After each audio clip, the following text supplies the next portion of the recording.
Hello everyone, welcome to my channel. आज के इस वीडियो में हम लोग बोर्ड एग्जाम के लिए इम्पोर्टेंट क्वेश्चन को डिस्कस करेंगे। क्वेश्चन कुछ इस प्रकार है। The name of first transgenic cow. पहला ट्रांसजेनिक काउ था, तो पहला ट्रांसजेनिक काउ रोजी, पहला ट्रांसजेनिक काउ रोजी है।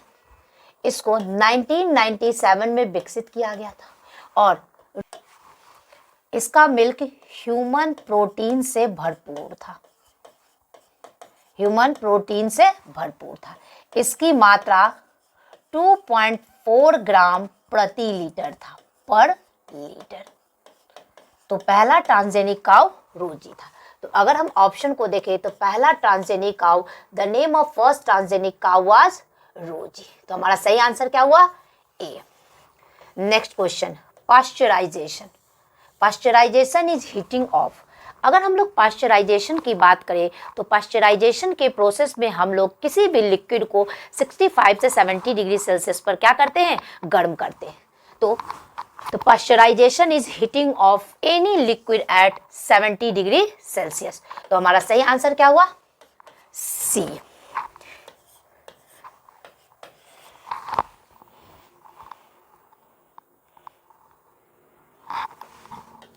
Next one, which disaccharide is present in milk. Milk में कौन सा डाइसैकराइड पाया जाए? तो अगर हम मिल्क की बात करें तो लैक्टोज, लैक्टोज डाइसैकराइड, जिसे मिल्क शुगर भी कहा जाता है, जिसे मिल्क शुगर भी कहा जाता है, ये मिल्क में पाया जाता है और ये एक प्रकार का डाइसैकराइड है, डाइसैकराइड। और लैक्टोज दो मोनोसैकराइड यूनिट से मिलके बना होता है, यानी कि इसके जो मोनोसैकराइड यूनिट है इसमें एक मॉलिक्यूल ग्लूकोज का, ग्लूकोज प्लस एक मॉलिक्यूल गैलेक्टोज का, और ये ग्लूकोज और गैलेक्टोज क्या है? मोनोसैकराइड है। तो क्वेश्चन है कि which disaccharide is present in milk. Milk में लैक्टोज डाइसैकराइड पाया जाता है, जिसे मिल्क शुगर भी कहा जाता है। तो हमारा सही आंसर क्या हुआ? D. Next question, which in the following is transgenic animal. तो अगर हम लोग ट्रांसजेनिक एनिमल की बात करें तो बहुत सारे ट्रांसजेनिक एनिमल विकसित किए गए हैं, जैसे रैट, रैबिट, फिश, शिप, काऊ, डॉग। ये सारे बहुत सारे ट्रांसजेनिक एनिमल का विकास हुआ है। तो अगर ऑप्शन को देखें तो ट्रांसजेनिक एनिमल क्या है? फिश भी है ट्रांसजेनिक एनिमल, विकसित किया गया, पिग का भी, रैबिट का भी। तो हमारा सही आंसर क्या हुआ? और डी, ऑल। तो हमारा सही आंसर हुआ डी।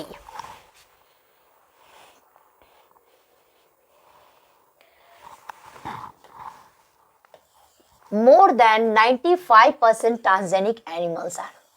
बहुत सारे ट्रांसजेनिक एनिमल का विकास किया गया, लेकिन सारे ट्रांसजेनिक एनिमल्स में से 95% से ज़्यादा ट्रांसजेनिक एनिमल जिसका विकास किया गया है वो है माइस।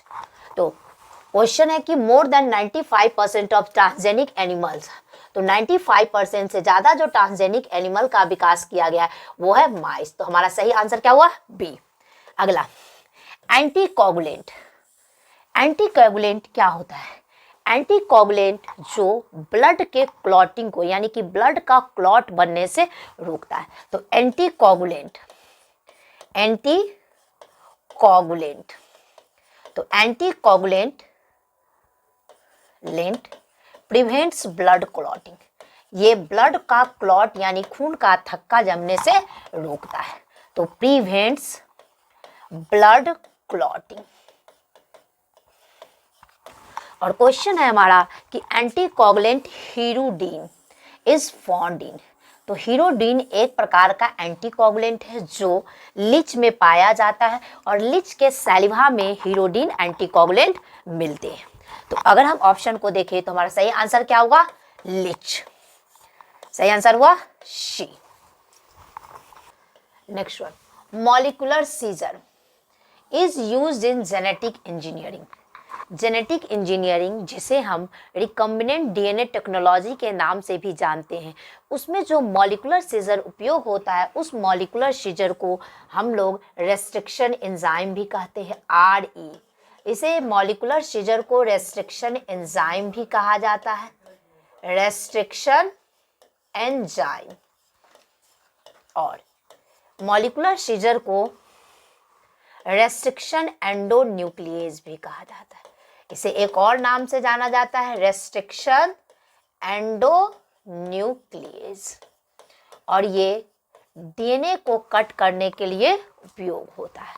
तो molecular scissor used in genetic engineering is, तो ये मॉलिक्यूलर सीजर जो जेनेटिक इंजीनियरिंग में उपयोग होता है उसे रेस्ट्रिक्शन एंडोन्यूक्लिएज या रेस्ट्रिक्शन एंजाइम कहा जाता है। किस लिए यूज होता है? Cutting of DNA. तो हमारा सही आंसर क्या हुआ? डी।